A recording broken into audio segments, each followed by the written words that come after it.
চিঠি মানে প্রেম, চিঠি মানে অনুভূতি, চিঠি মানেই ভালোবাসা। যেখানে নিজের মনের কথা, মনের অনুভূতি লিখে প্রকাশ করা হতো।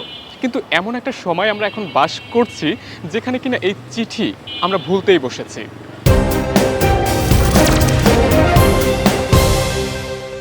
আচ্ছা, একবার ভাবুন তো, আজকে চিঠি দিবস। এই দিবসে এসে যদি আপনার প্রিয়জন, প্রিয় মানুষ আপনাকে একটি চিঠি লেখে, তার মনের কথা জানান দেয় কলমের কালি আর কাগজের পাতায়, আপনার কেমন লাগবে?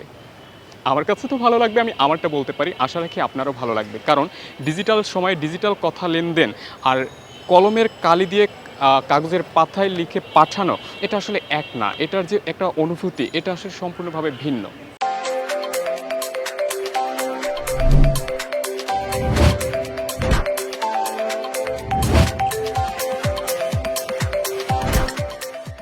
আমি না আজকে এই চিঠি দিবসে একটি চিঠি পেয়েছি।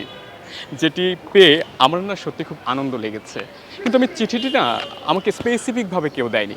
আমি চিঠিটি পেয়েছি কুরিয়ে।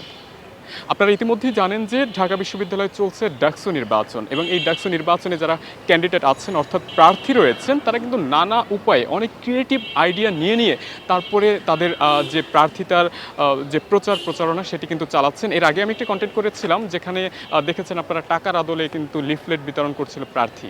আজকে এই চিঠি দিবসে আমার চোখে পড়েছে এই টোকেনটি। এটাকে টোকেন বললেও ভুল হবে, এটি একটি চিঠি। যে চিঠি দিয়ে একজন প্রার্থী, ডাকসুর প্রার্থী, তিনি তার প্রচারণা চালাচ্ছেন। আমি আপনাদেরকে একটু এই চিঠিটা পড়ে শোনাতে চাই। আমার কাছে খুবই ভালো লেগেছে তার লেখা, তার এবং আরও মজার ব্যাপার হচ্ছে সে হাতে লিখেছে চিঠিটি। হাতে লিখে সেটি ছাপিয়ে তারপরে সে প্রচার করছে।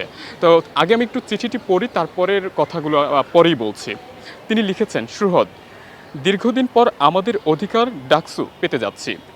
ডাকসু শিক্ষার্থীদের সম্মিলিত কণ্ঠস্বর, তাই ভেবেচিন্তে যোগ্য প্রার্থীকে ভোট দেওয়া উচিত। যে শিক্ষার্থীদের অধিকার আদায়ে আপোষহীন, আমাদের ভোটাধিকার চর্চা শুরু হোক এখান থেকেই। ডাকসুর আমেজ আপনাকে উদ্বেলিত করবে বলে আমার বিশ্বাস। আপনার ক্যাম্পাসের বাকি দিনগুলো আনন্দে কাটুক। চিঠি দিবসের শুভেচ্ছা। এবং সেই সাথে তিনি আরও লিখেছেন, মানে তার পরিচয় দিয়েছেন, ইতি মোহাম্মদ নেওয়াজ শরীফ আরমান, সদস্য পদপ্রার্থী, তার ব্যালট নম্বর 135, সে সাথে তার একটি ইমেল নম্বর দেওয়া আছে। অর্থাৎ চিঠির ভাষায় সে তার একটি শুভেচ্ছা জানিয়েছে, ডাকসুর কথা বলেছে, এবং সেই সাথে সে কোন পদপ্রার্থী এবং তার ব্যালট নম্বর কত সেটিও কিন্তু জানিয়ে দিয়েছে। তো এটি আসলে একটা ইউনিক ব্যাপার। সে এই সময় এসে চিঠির কথা চিন্তা করেছে, আজকের চিঠি দিবস, সেই দিনটিকে সে কাজে লাগিয়েছে।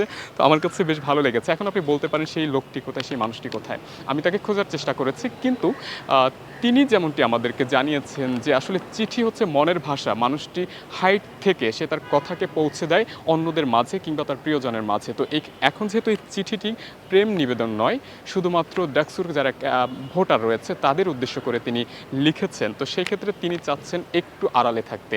আর সেই আড়ালে থেকেই তিনি আসলে এই চিঠিগুলো বিলি করেছেন, এবং সেটি কোনো না কোনোভাবে এসে পৌঁছেছে আমার কাছেও। তো আমি দেখলাম যে আসলে ব্যাপারটি খুবই ইউনিক, খুবই মজার, এবং আজকেই যেহেতু এই দিবস, সেই দিবসেই আমি পেয়েছি।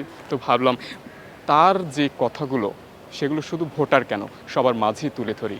তো আপনার কেমন লেগেছে সেটিও কিন্তু জানাতে পারেন আমাদেরকে।